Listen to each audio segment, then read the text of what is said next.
beloved child, my chosen one, I am speaking directly to you right now. Please, sit down. Let out that long, exhausted breath you have been holding in your chest for what feels like an eternity. I am here. I am Jesus, your Savior. But right now, in this sacred and quiet space we are sharing, I simply want you to look at me as your closest, most intimate friend. I am the friend who has known you since before the foundations of the earth were laid, the one who knit you together in your mother's womb, and the one who has walked alongside you through every single season of your long, beautiful, and sometimes agonizingly difficult life. I see you. I truly, deeply see you. I look upon you not from a distant, cold throne in the sky, but from a place right beside you, sitting with you in the quiet of your home. I see the silver and white that now crown your head, and to me, every single strand is a testament to your resilience, a crown of glory earned through decades of surviving storms that no one else even knew you were fighting. I see the lines and wrinkles on your face, and I do not see the fading of youth. I see a magnificent, intricate map of a life fully lived.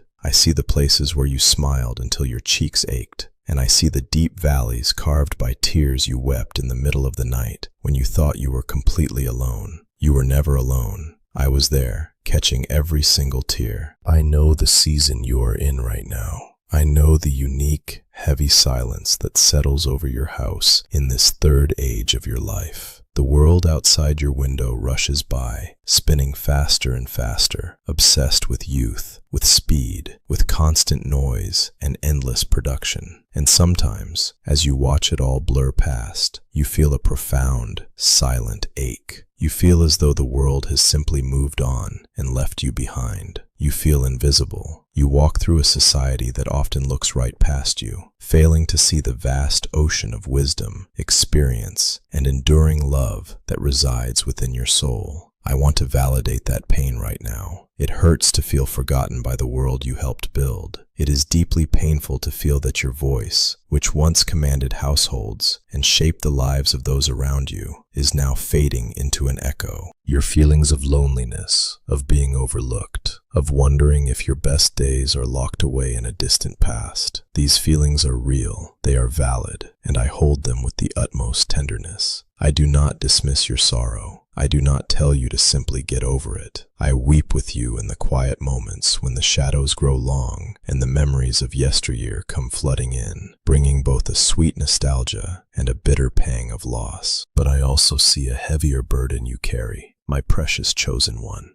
I see the heavy, suffocating blanket of guilt you have draped over your own shoulders. In the quiet hours, your mind becomes a harsh courtroom, replaying the decades gone by. You look back at your years as a parent, as a spouse, as a friend, as a worker, and the enemy whispers relentless accusations in your ear. You obsess over the mistakes you made in your youth. You agonize over the words you spoke in anger 30 years ago. You grieve over the opportunities you let slip through your fingers, the paths you did not take, the moments you feel you failed the people you loved most. You carry the weight of what-ifs and if-onlys until your spirit is exhausted. Listen to my voice right now and let it pierce through that darkness. I release you from this guilt. I break those chains of condemnation entirely. You are holding yourself hostage for the imperfections of being human, but I never asked you to be flawless. I only asked you to be mine. You did the best you could with the light, the understanding, and the resources you had at the time. When you fell, I saw your heart. When you failed, I saw your brokenness. My blood has already covered every single regret you harbor. The debt is paid. It has been paid for a long time. I forgive you, completely and unconditionally. Now, my child, I am asking you to do the hardest thing of all. I am asking you to forgive yourself. Lay down the whip. Step out of the courtroom of your own mind. You are fully acquitted, bathed in my grace, and wildly loved, just as you are in this very moment. You are not a collection of past mistakes. You are a masterpiece of my enduring grace. Let us look together at how this heavy weight came to rest upon you. I want to explain to you the anatomy of the burdens you carry, because understanding how the walls were built is the first step to gently taking them down. Do you remember when you were young, Life felt like a boundless horizon, an open field of infinite possibilities. But time, my child, is a relentless current in this fallen world. You blinked, and the careless days of your youth transitioned into the intense, demanding years of your middle age. Life demanded everything from you. You had to survive. You had to provide. You were consumed by the daily grind of paying bills, raising children, maintaining relationships, navigating the harsh realities of the workplace, and keeping a roof over your family's head. You ran on a treadmill of obligations, moving so fast that you barely had a moment to breathe, let alone tend to the garden of your own soul. The world taught you that your ultimate worth was directly tied to your productivity, what you could build, what you could earn, what you could physically manage. And so, you gave and you gave until the well ran completely dry. In that fierce struggle to survive and protect your loved ones, you began to build walls. It did not happen overnight. It was a slow, unconscious architecture of the heart.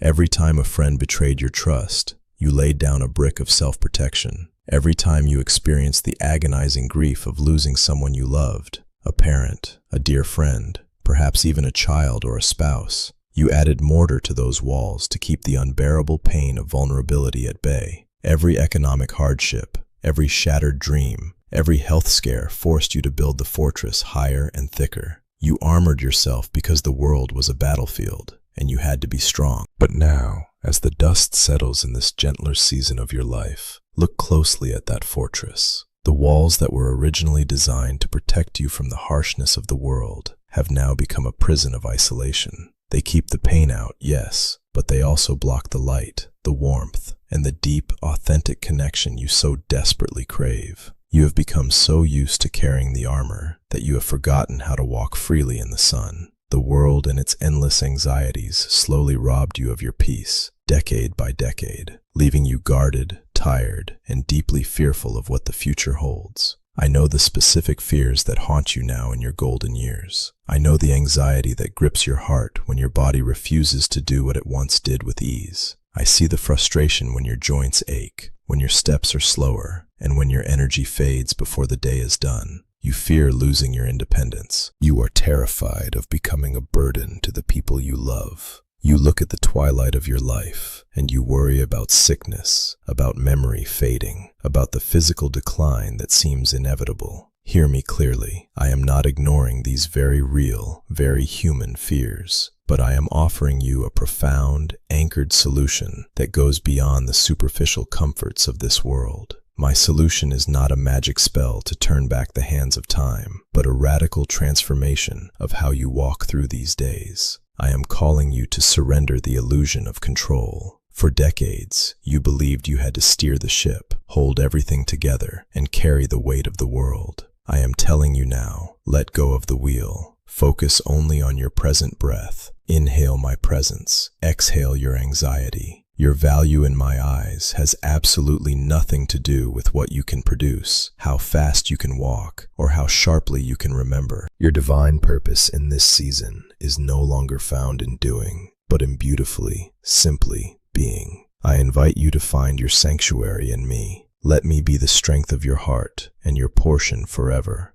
especially when your physical strength fails. You are safe in my hands, and nothing about your aging surprises me or makes me love you any less. Now, my precious chosen one, I want to show you the beautiful turn of my grace. I want to shift your perspective from the heavy, linear time of the earth to the expansive, eternal time of heaven. The world measures a life by hours, days, and years. The world tells you that time is running out, that the sun is setting, and that the best chapters of your story have already been written and closed. But I tell you a profound truth. My grace does not operate on human clocks. In my kingdom, time bends to the will of love. It is never, absolutely never, too late for me. Do not look at the years you have left and think they are too few to matter. A single day walking in the fullness of my peace is worth more than 1,000 years of striving in the dark. The time that remains for you on this earth, whether it be measured in decades, years, or days, is more than enough for complete redemption, for profound joy, and for the deepest peace you have ever known. The sunset of your physical life is actually the glorious sunrise of your eternal life with me. The canvas is not full. I am still painting a masterpiece with your days. Remember the words I spoke to the frightened ruler of the synagogue, recorded in the Gospel of Mark.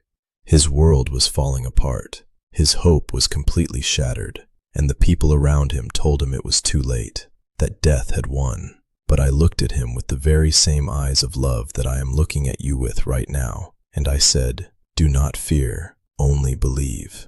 Mark 5:36. I am speaking those exact words into the quiet rooms of your heart today. Do not fear the aging of your body. Do not fear the uncertainties of tomorrow. Do not fear the silence of your home. Only believe. Believe that I am with you. Believe that I have not abandoned you to face the twilight alone. Remember when my disciples were terrified in the boat, battered by the violent waves of the sea. They thought they were going to drown while I slept. But I awoke, and with 3 simple words, I commanded the elements, "Peace, be still." Mark 4:39. Today I stand over the turbulent, anxious waters of your mind, over the storms of regret and the waves of fear about your future, and I command them with divine authority. Peace, be still. Let the calm of heaven wash over your nervous system. Let your muscles relax. Let your racing thoughts slow down and anchor themselves in my unfailing love. You must understand who you truly are.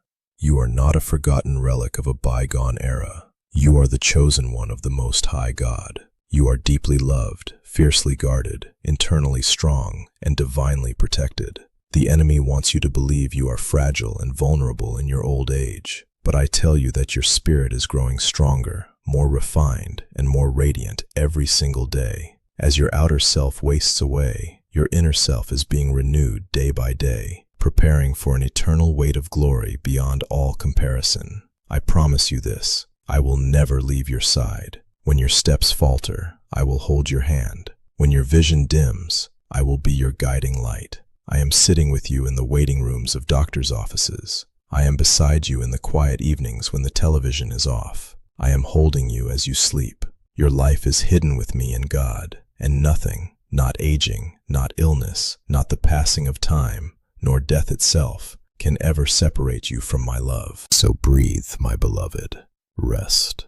The battle for your soul is won, and the remaining miles of your journey will be paved with my overwhelming grace. Leave your heavy, exhausted burden in the comments below. Type, "I receive your peace, Lord," and let it go forever. I also invite you to subscribe to this channel so that we may continue to walk hand in hand, finding comfort and divine truth together every single day.